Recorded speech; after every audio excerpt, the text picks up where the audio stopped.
दोस्तों स्वागत है आपका अपने चैनल ज्ञान गंगा हिंदी में। जब भी किसी शुभ कार्य का आरंभ किया जाता है तो सबसे पहले गणेश जी की पूजा की जाती है। पर क्या आपको पता है गणेश जी की पूजा तांत्रिक साधना के लिए भी की जाती है? जी हाँ, गणेश जी से जुड़ी ऐसी बहुत सी रहस्यमय कहानियां हैं जो लोगों को आज तक नहीं पता। उनका जन्म कैसे हुआ, क्यों उनके सर पर हाथी का ही सर जोड़ा गया, उनका सर कटकर कहाँ गिरा, क्यों गणेश जी की पूजा में तुलसी का प्रयोग नहीं किया जाता, क्यों चतुर्थी के दिन चांद को देखने से कलंक लगता है, और सबसे ज्यादा रहस्यमय गणपति का एक ऐसा रूप जिसके बारे में केवल 1% लोग ही जानते हैं। इन सभी सवालों का जवाब आज हम लेकर आए हैं। आपके लिए ये बातें जानना हमारे लिए जरूरी है, क्योंकि जिन चीजों पर हमें बचपन से भरोसा है, जो पैटर्न हम हमेशा से फॉलो करते आ रहे हैं, उसके पीछे की साइंस ना पता होना तो अपने आप में एक समस्या है। तो आइए साथ मिलकर इन सभी रहस्यों से पर्दा उठाते हैं। आप देख रहे हैं ज्ञान गंगा हिंदी, हम करते हैं ज्ञान की बात। वीडियो में आगे बढ़ने से पहले आपने अब तक हमारा YouTube चैनल सब्सक्राइब नहीं किया है तो सब्सक्राइब जरूर कर लें। शिव पुराण में वर्णित कथा के अनुसार भगवान श्री गणेश का जन्म माता पार्वती के मैल से हुआ था। ऐसा माना जाता है कि एक बार माता पार्वती स्नान करने जा रही थी तो उन्होंने नंदी जी को द्वार पर पहरेदारी करने को कहा ताकि कोई भी अंदर न आ सके। कुछ देर बाद ही भगवान शिव वहां आ पहुंचे और उन्होंने नंदी को वहां खड़ा पाया। भोलेनाथ के प्रति अपनी वफादारी के कारण नंदी जी उन्हें अंदर जाने से नहीं रोक पाए। इस घटना ऐसी देवी पार्वती ने मन ही मन ठान लिया कि जिस तरह नंदी जी भगवान शिव के प्रति वफादार है, ठीक उसी तरह उन्हें भी कोई ऐसा चाहिए जो उनके प्रति वफादार रहे। और तभी माता पार्वती ने अपने लिए एक रक्षक बनाने का बीड़ा लिया। कहा जाता है कि माता पार्वती ने अपने शरीर पर हल्दी का उपटन लगाया, जिसे उतारने के बाद उसे इकट्ठा करके उन्होंने एक इंसान रूपी पुतला बना दिया और उसमें प्राण डाल दिए और उसे अपना बेटा मानकर उसका नाम गणेश रख दिया। तो इस तरह से हुआ था जन्म भगवान श्री गणेश का। परंतु जब ये सब हुआ उस समय भगवान शिव कैलाश पर उपस्थित नहीं थे, इसलिए माता पार्वती ने गणेश जी को आदेश दिया कि उन्हें घर की पहरेदारी करनी होगी, क्योंकि वे स्नान करने जा रहे हैं। गणेश जी को यह आदेश मिला था कि जब तक माता पार्वती स्नान कर रही हो, घर के अंदर कोई ना आ पाए। तभी कुछ देर बाद शिव जी घर लौटे तो गणेश जी ने उन्हें अपने ही घर में प्रवेश करने से मना कर दिया। भगवान शिव द्वारा बहुत समझाने के बाद भी गणेश जी नहीं मानते, जिस वजह से शिव जी क्रोध में आकर अपने त्रिशूल से गणेश जी के सर को धड़ से अलग कर देते हैं।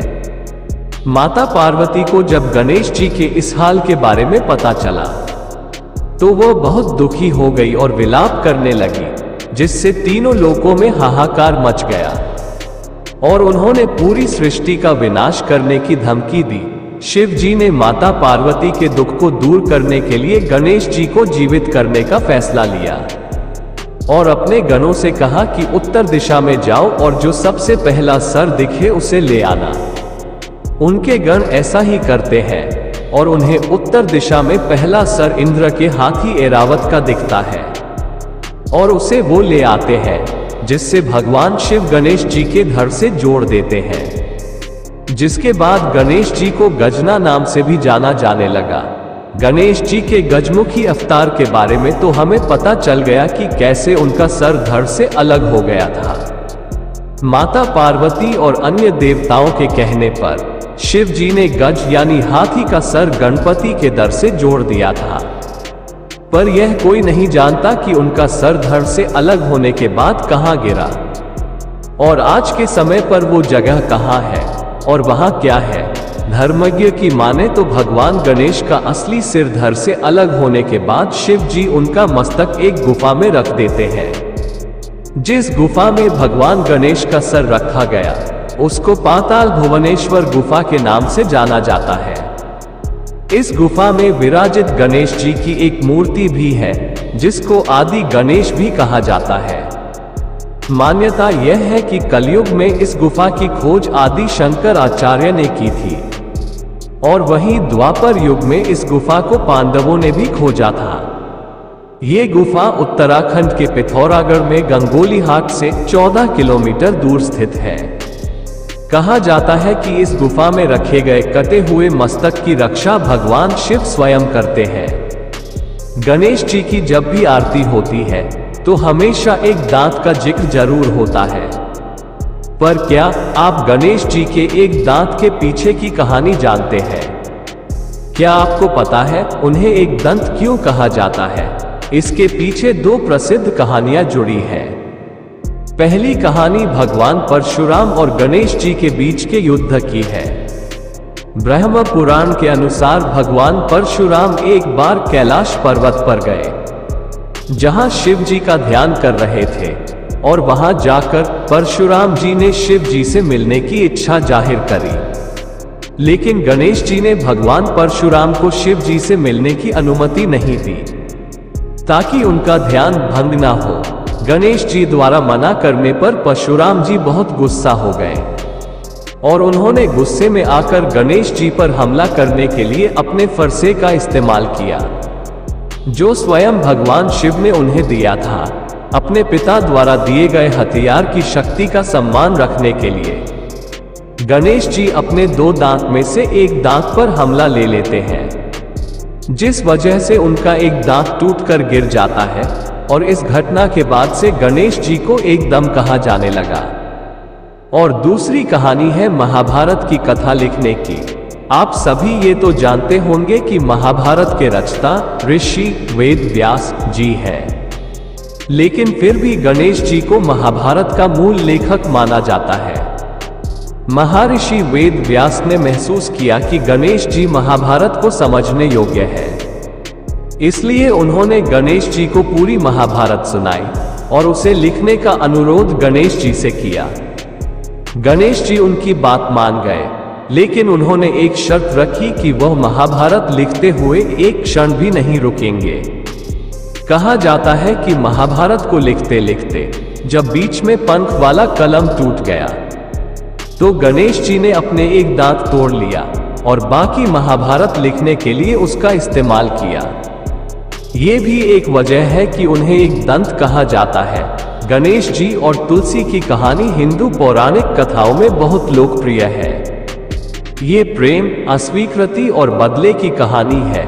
कहा जाता है एक बार गणेश जी गंगा नदी किनारे तपस्या में लीन थे।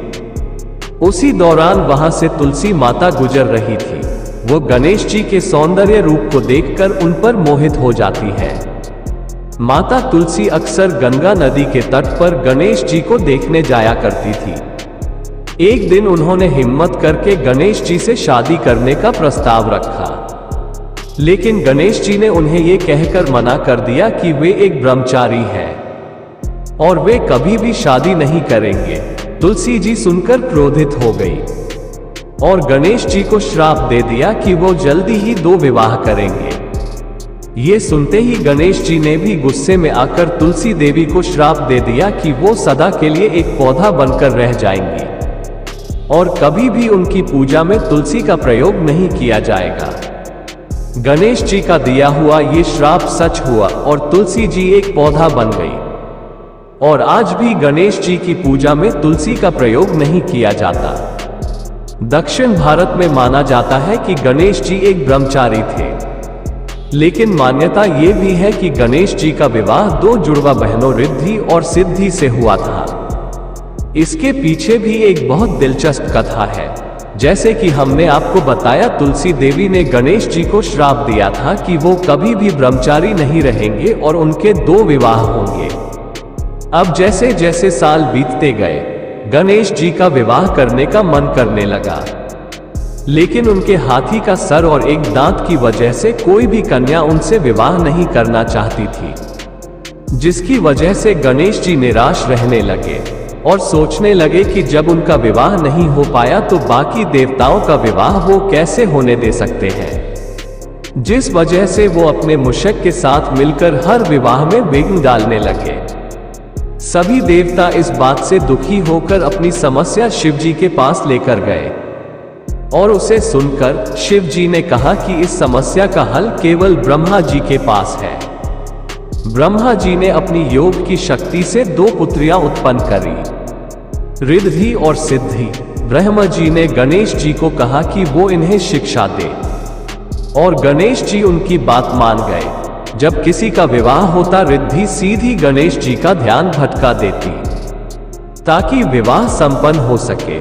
जब ये बात गणेश जी को पता चली तो वह क्रोधित होकर उन्हें श्राप देने लगे, लेकिन उसी समय ब्रह्मा जी वहां आकर उन्हें श्राप देने से रोक देते हैं और रिद्धि सिद्धि का विवाह गणेश जी से करवा देते हैं। रिद्धि जिन्हें समृद्धि की देवी कहा जाता है और सिद्धि जिन्हें बुद्धि माता की देवी कहा जाता है। उन्होंने गणेश जी को 2 पुत्र भी दिए जिनका नाम शुभ और लाभ था। भारत के पश्चिम बंगाल में एक लोकप्रिय मान्यता है कि गणेश जी ने केले के पेड़ से शादी करी थी।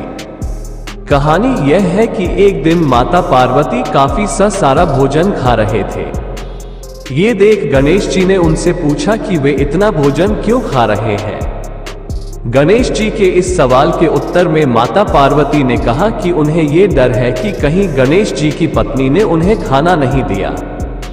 तो ये सुनकर गणेश जी नाराज हो गए और जाकर एक केले के पेड़ को काटकर माता पार्वती के पास ले आए और कहा, ये लीजिए माँ, ये आपकी बहू है और यह कभी भी आपको भूखा नहीं रहने देगी। आज भी पश्चिम बंगाल में दुर्गा पूजा के दौरान केले के पेड़ को एक साड़ी में सजाकर गणेश जी के दाएं और उनकी पत्नी के स्वरूप में रखा जाता है। क्या आपको पता है, गणेश चतुर्थी के दिन चांद को देखने से मना किया जाता है। पौराणिक कथाओं के अनुसार एक बार गणेश जी अपने मूषक सवार होकर रात में कैलाश पर जा रहे थे। तभी उनके स्वरूप और मोटे पेट को देखकर चंद्रमा जोर जोर से हंसने लगे। ये देखकर गणेश जी को क्रोध आ गया और उन्होंने चंद्रमा को श्राप दे दिया कि तुम्हें अपने स्वरूप पर बहुत अभिमान है, न जाओ, आज की बात तुम्हारे पास चांदनी नहीं रहेगी। और उसी समय चंद्रमा चांदनी विहीन हो गए।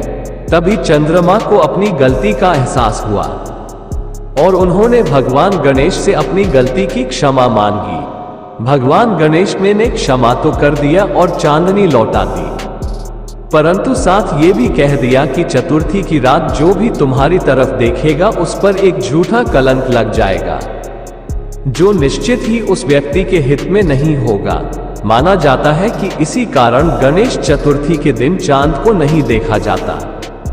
गणपति का नटखट प्यारा और दयालु अवतार तो हम सभी ने देखा है, पर गणेश जी का एक ऐसा रूप भी है जो बहुत ही कम लोग जानते हैं, और वो है अघोर गणपति का रूप, जो कि गणेश जी के 32 रूपों में से एक है।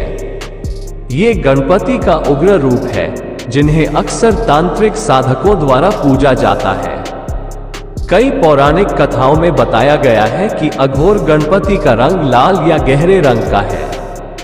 अघोर गणपति के 4 हाथ हैं, जिसमें से 3 हाथों में ये 3 चीजें होती हैं, गन्ना, पास, और एक हाथ में इनका स्तर, और इनके साथ बैठी होती है एक नेकेड गार्ड्स, जिनके ऊपर अघोर गणपति का 4था हाथ होता है।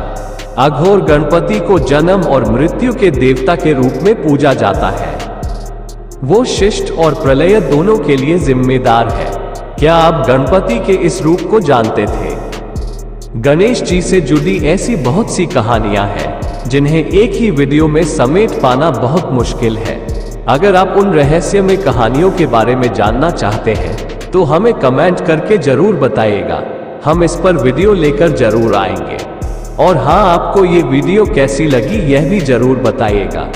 वीडियो में अंत तक बने रहने के लिए आपका बहुत बहुत धन्यवाद। अब हम आपसे आज्ञा चाहते हैं, जुड़े रहिए ज्ञान गंगा हिंदी परिवार से YouTube और Facebook पर, और ज्ञान गंगा YouTube चैनल को सब्सक्राइब जरूर करें। आपका बहुत बहुत धन्यवाद। जय श्री गणेश।